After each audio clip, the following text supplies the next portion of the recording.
diolch am bob peth yn fach ac yn fawr. Dwi'n diolch am bawb sy'n gofalu amdanaf, am dwy'ch fy mhen ac o benydd o danaf.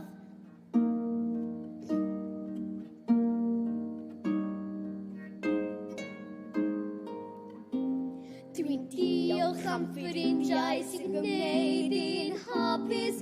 Dwi'n diolch i Dduw, mod i'n blentyn mor lwcus. Dwi'n edrych i fyny cyn o'i mhen i lawr. A diolch am bob beth yn fach ac yn fawr.